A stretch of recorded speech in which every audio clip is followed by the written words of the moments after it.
Buried beneath layers of forgotten time, the bones of the iguanodon slept undisturbed until one hand brushed the edge of its ancient form. Drew Calder was no stranger to fossils, but this was different. The earth shivered when he touched it, as if awakening something old and unfinished. A single spike jutted from its hand like a weapon or a warning. Lightning cracked without thunder. His vision blurred and reality twisted. When his eyes cleared, the quarry was gone, replaced by towering ferns and primal heat. The iguanodon was not extinct. It was alive and staring at him with knowing eyes. The sun hung low over the Sussex cliffs, casting long shadows across the fossil-strewn ground. Drew Calder wiped sweat from his brow and adjusted his satchel as he walked the edge of the quarry. Wind carried the smell of clay and dust, while the calls of distant crows echoed between the rocks. This was his home, in more ways than one. Where others saw stone and silence, he saw a timeline etched into the bones of the earth.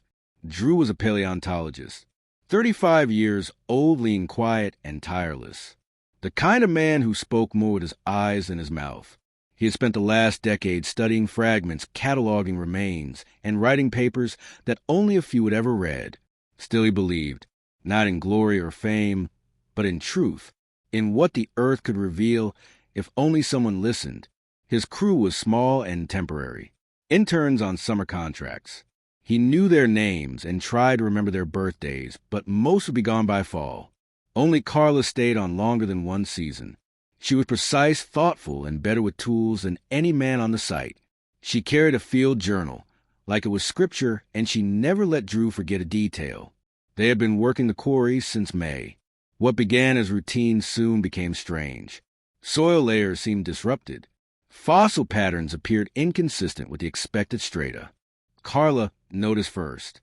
Drew dismissed it at first, thinking erosion or weather had shifted the layers. But the feeling grew. The ridge was hiding something older, something deeper than records had ever shown. Each night, Drew stayed behind after the team left.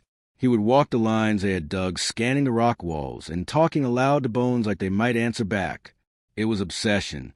Maybe madness, but it brought him here today, to a section of sediment untouched by storms or drills. Intact, quiet, waiting. He crouched low and placed a hand on the surface. The ground pulsed. He blinked. A trick of nerves, maybe. Still he began to dig. Would you like me to continue to the inciting incident next? You said, inciting incident. The event that starts the journey. ChatGPT said, absolutely. Here's the inciting incident section of your story, Iguanodon, continuing smoothly from the introduction. This part introduces the turning point that launches the main journey. High voltage inciting incident. The event that starts the journey. The first brushstroke cleared a patch of rough stone, unlike anything Drew had seen. It was not fossilized wood or shell or fragment. It curved like part of a massive hand. He called Carla over. She knelt beside him, eyes narrowed, lips pressed.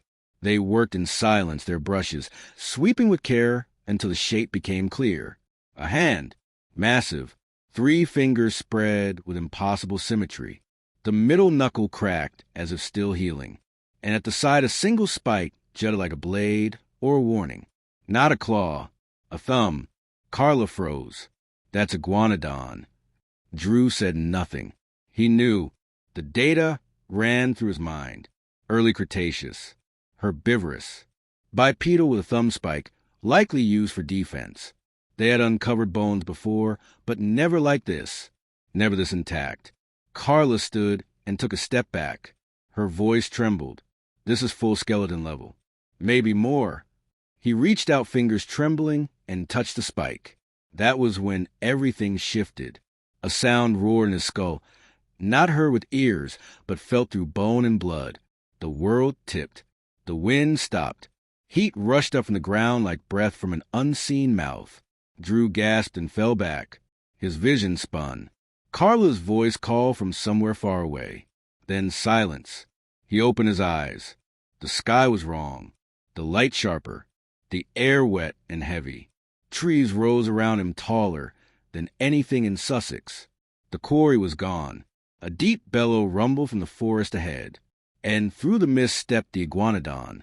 Not fossil. Not memory. Living. real, and staring right at him. Would you like me to move on to the rising action next? Drew stepped into the ring of stones, eyes fixed on the remains of the fire. The logs were blackened but intact. They had not burned for long. Near the edge lay a metal object, half buried in leaves. He brushed away the debris, revealing a compass. Modern, still working. Someone else had crossed into this world. A branch snapped behind him. He turned fast, hard, his throat fists clenched, though he had nothing to fight with. A figure stood just beyond the trees. Human, tall, worn, dressed in scraps of field gear patched with hide and bone. The man stepped forward slowly, hands raised. "You're from the quarry," he said, voice hoarse but sure. Drew nodded.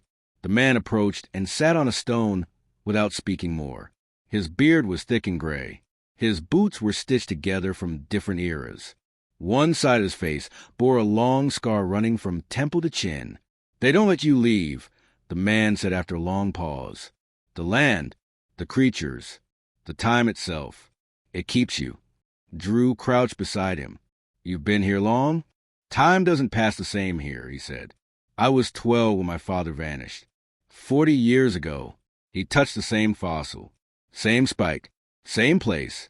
I came looking when I was old enough. I found him." The air grew heavy. "Is he still alive?" The man looked up, parts of him. Before Drew could respond, the roar came again. The trees shook. The Tyrannosaur had returned, and it was close. The man rose and grabbed a spear leaning beside the stones. "You can run," he said, "or you can choose to stand." Drew looked down at his palm. The burn from the iguanodon spike had begun to change color. Dark lines spread from it in a spiral. It pulsed faintly like a heartbeat. He remembered the look in the iguanodon's eyes. Not fear, not instinct, recognition. "I'm not running," Drew said. Together, they turned toward the sound. Through the trees, the Tyrannosaur broke into view, eyes locked onto them. It roared again. Drew stepped forward slowly. The mark on his hand pulsed stronger now. He raised his palm. The Tyrannosaur stopped mid-step, its head tilted. It growled low but did not charge. Behind it something moved. A dozen iguanodons emerged from the forest, forming a wall of bodies and muscle between Drew and the predator. One stepped forward, the largest. It lowered its head and let out a low bellow that shook the air.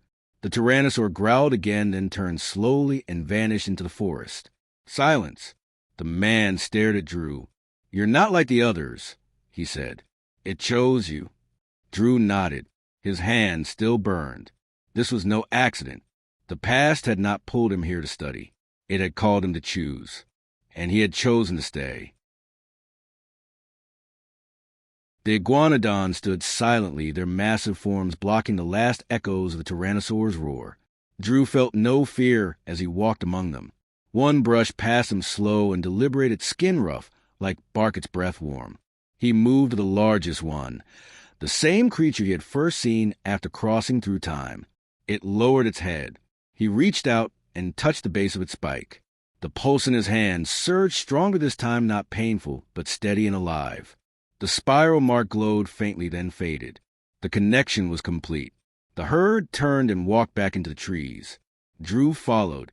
The man, his name was Tomas, watched with quiet awe. "They never came that close to me," Tomas said. "Not once in all the years." Drew glanced back.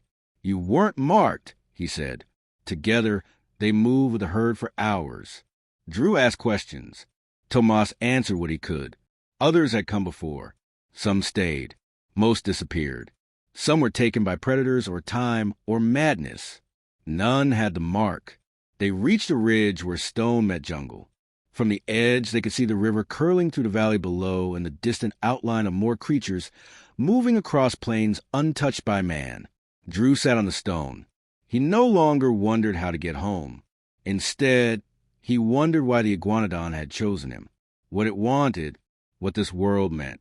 Tomas handed him a leather-bound book stitched with bark and thread. "Notes," he said. "Mine. My father's. Others too. Maybe now you can make sense of it." Drew opened it. Sketches of the spiral. Drawings of the spike. Descriptions of dreams. Theories. Warnings. A final line written in a different hand. When the spike burns, the door is open, but not everyone is invited. Drew closed the book and looked out at the valley. He felt the wind shift. Somewhere in that wilderness, more answers waited. But for the first time, he felt ready to find them. Drew no longer counted time in hours or minutes, but in migrations and shadows. The land moved in rhythms older than any watch could track. He learned how to listen, how to walk without disturbing nests, how to read the sky for warning and safety. Tomas stayed with him at first, but one morning left a note and vanished into the jungle. He had done what he came to do. Drew never saw him again. The iguanodons remained close. They watched him, protected him, taught him without speech. He began to sense what they wanted. Not obedience, not worship, understanding. One night beneath the stars, Drew set beside a glowing fire and opened a leather journal again. He added his own entry. Not a scientific record. A message. If you find this, you were chosen too. This is not a place for collecting. It is a place for listening. The past is not silent. It breathes. It remembers. And sometimes it asks us to remember with it. He closed the book and placed it near the fire.